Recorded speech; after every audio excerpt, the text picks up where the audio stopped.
عام خبر سے آپ کو آگاہ کریں، وفاقی کابینہ نے 27ویں آئینی ترمیم کے تناظر میں 6 قوانین میں ترامیم کی منظوری دے دی ہے۔ ذرائع کے مطابق وفاقی آئینی عدالت نے متعلق نئی قانون سازی کے لیے بل کی منظوری کابینہ سے منظوری کے بعد بل قومی اسمبلی میں پیش کیے جائیں گے۔ قومی اسمبلی سے منظوری کے بعد بل منظوری کے لیے کل سینٹ میں پیش کیے جائیں گے۔ عام خبر سے آپ کو آگاہ کر رہے ہیں، وفاقی کابینہ نے 27ویں آئینی ترمیم کے تناظر میں 6 قوانین میں ترامیم کی منظوری دے دی ہے۔ اس حوالے سے مزید جانیں گے رضوان عباسی سے۔ جی رضوان، آگاہ کیجیے گا۔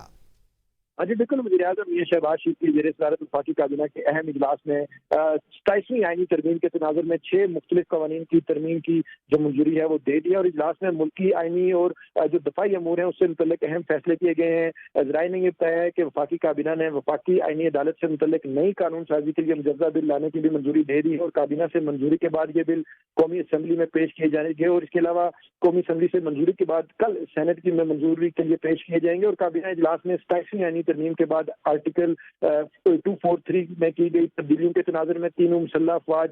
بری، بحری اور فضائیہ کے متعلقہ ایکٹس میں ترمیم کی بھی منظوری دے دی گئی ہے، اور ان ترمیم کا مقصد فوجی ڈھانچے میں نئی ذمہ داریوں اور اعلیٰ عسکری عہدوں کے لیے قانونی فریم ورک فراہم کرنا ہے۔ اور ذرائع نے یہ بتایا ہے کہ مجوزہ ترامیم کے تحت field marshal, marshal of the air اور ایڈمرل آف دی فلیٹ جیسے جو اعزازی عسکری رینکس ہیں ان کو قانونی تحفظ فراہم کیا جائے گا تاکہ یہ عہدے آئینی اور قانونی حیثیت حاصل کر سکیں۔ اور اجلاس میں چیف آف ڈیفنس سروسز کے نئے عہدے کے قیام کے لیے قانون سازی کی بھی منظوری دے دی گئی ہے، جس کا مقصد تینوں مسلح افواج کے درمیان ہم آہنگی، مشترکہ منصوبہ سازی اور دفاعی حکمت عملی کو مزید مؤثر بنانا ہے۔ اور ذرائع نے یہ بتایا کہ کابینہ نے commander of the national strategic command کے عہدے کے قیام سے متعلق قانون سازی پر بھی اتفاق کیا ہے، اور مجوزہ عہدے کا مقصد قومی اسٹریٹجک اثاثوں کو تحفظ، نگرانی اور دفاعی فیصلوں پر مربوط اور رابطہ کاری کو یقینی بنانا ہے۔ اور